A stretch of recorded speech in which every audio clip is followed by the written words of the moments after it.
Good morning, everyone. We are doing a test on shear test. Here we have two types of tests in shear testing: single shear and double shear.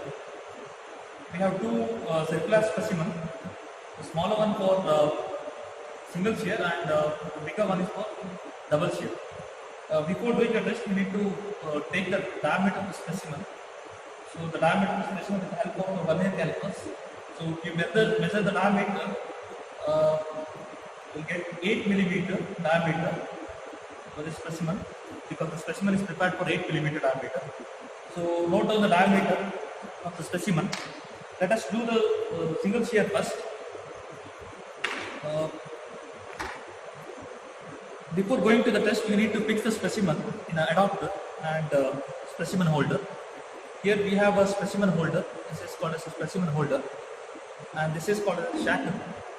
And we have 3 discs, or it is called as adapters.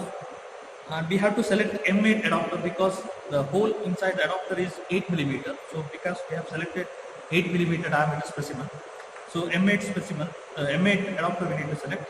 So some other adapters are also there for different diameters. You can select for a particular specimen. Now we have selected 8 millimeter. That's why I have selected adapter of 8 millimeter M8. Now we have a adapter, the bigger thickness or the larger thickness compared to remaining 2 adapters. So select the specimen. The adapter will be inserted inside the tool holder or specimen holder like this. So both will be having the same thickness. Insert it like this. Then you can insert it into the shackle like this. Okay. After that, you can insert a smaller disc like this. You can select any one because it is a single shear. You need to select one. If it is a double shear, you need to insert both the discs on either side. So if it is a single shear, so I'll select only one disc and I'll keep it like this. Yeah. Now you can insert the specimen.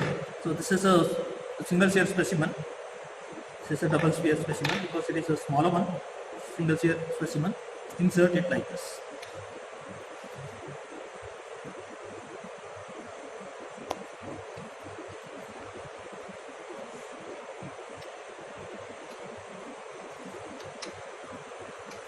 Yeah.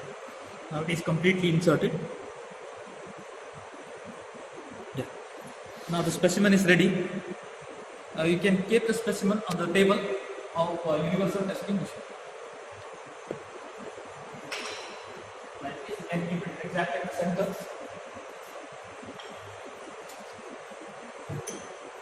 We have kept the specimen with the adapter, the UTM. Now we need to start the UTM.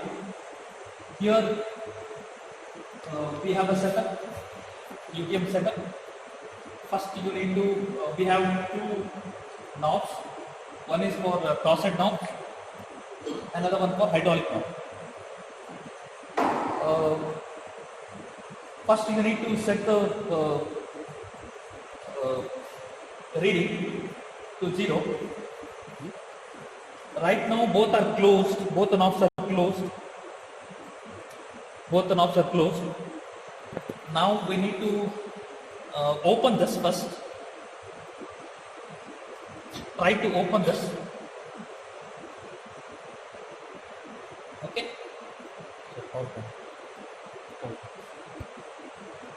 Start. Now both the valves are closed position.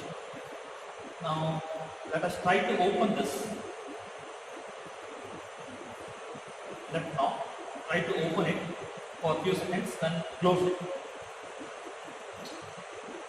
Now we need to start the hydraulic, the green button. Just switch on this and try to open it. Open the hydraulic now.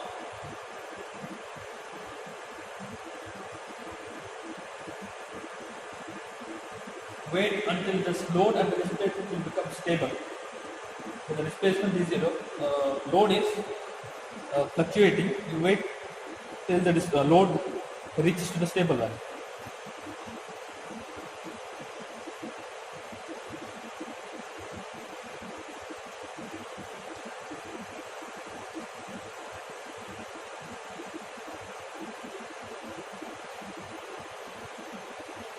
And it is stable, almost 4.42 is there, and wait till the displacement comes 0.1.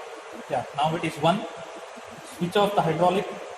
So once you get the value of displacement as 0.1, then switch off the hydraulic and close the valve. Now both the valves are closed. Here you need to press the tear and reset. Tear and reset. So the value should be 0. So this is the procedure to remove the dead weights from the UTM. Now we can start the experiment. Before starting the experiment, you need to set the compression attachment to the UTM, because this is we are going to apply the compressive load. Now the compressive attachment or the adapter is fixed here with the help of a bolt, a nut and bolt. Now the specimen is here. We have already placed. Now we need to move this cross head in the downward direction. So you need to keep this disc near to the specimen adapter. So by this knob we have a up and down cross head movement is there. Buttons are there. So we need to move the cross head in the downward direction. Click on press downward button. So it is moving in the downward direction. So it has to come to the surface of the adapter. Wait until it reaches to the adapter.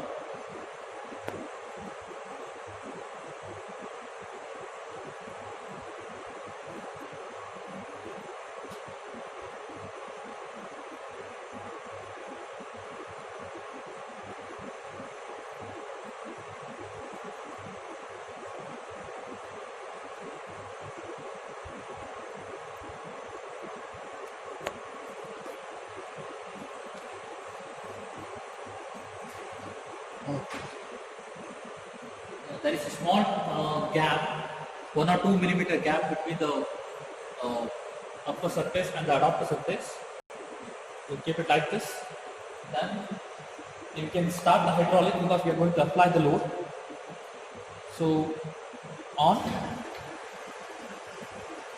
Slowly open this knob, because we need to apply the load. So to apply the load, you need to open the hydraulic knob. Slowly open the knob. Then the load starts to increase.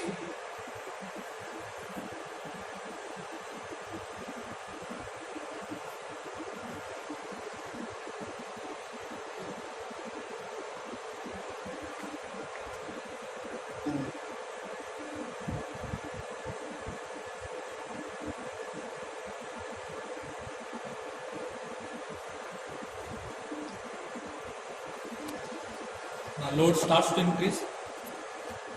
Here you need to take the ultimate load, the maximum load. Wait until you get the maximum load. No need to consider the displacement, because it is you need to find out the shear strength of a material.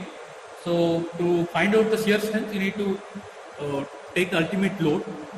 So that divided by area of cross section, because we have taken a diameter of the specimen. So divided by area of cross section, so that we'll get the shear strength of the material. What are the table? Okay, we got failure load or ultimate load as 20 kilonewton from the reading. We have a diameter 8 millimeter for the single shear. Area of cross section, if you calculate, that is pi r square. It is 50.352. Now the failure load is 20 kilonewton. So 20 into 10 to the power of 3 Newton. Now you can find out the ultimate shear strength. Ultimate shear strength for single shear is equal to T1 is equal to ultimate load divided by area of cross section. Ultimate load is 20 into 10 to the power of 3 divided by 50.352. 352, we'll get the answer 397.2 Newton per millimeter square. That is the ultimate shear strength, 397.20. Next is the shape shear strength. Shape shear strength is equal to ultimate strength divided by factor of safety. Factor of safety for steel is 3, that we have considered as 3. So the shape shear strength is equal to ultimate strength divided by 3. That the answer is 132.4 Newton per millimeter square. This is for single shear. Similarly, for the double shear, the diameter of the specimen is 8 millimeter only. We have already prepared, and the area of cross section will be same. That is 352, 50.352. Now we need to find out the failure load from the experiment. We need to do the experiment. Here the difference is fixing the specimen, and everything is same. Rest all same, but fixing of specimen is somewhat different. And the formula, if you see the ultimate shear strength, if you find out the value of ultimate shear strength from the experiment, so here it is PU, ultimate strength, divided by 2A, because the shearing action or shearing takes place in two different regions. But single shear, only one area of cross section, the shearing takes place, but here two different regions, the shearing action takes place. That's why it is ultimate load divided by 2A. So that is the shear strength of a material, and shape shear strength is equal to ultimate strength divided by factor of safety. That will be the shape strength or shape shear strength. Now fixing of the specimen. Here the fixing of the specimen, the longer specimen you need to consider, and here the disc adapter. Insert the specimen like this, and for single shear you need to use a single disc. For double shear you need to keep the disc on either side, both the side, like this. First you insert this in the adapter, tool holder, a specimen holder, and insert it like this, and keep the disc on either side, both the side.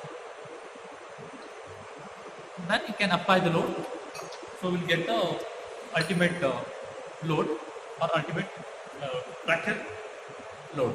So that can be substituted in the formula. You can find out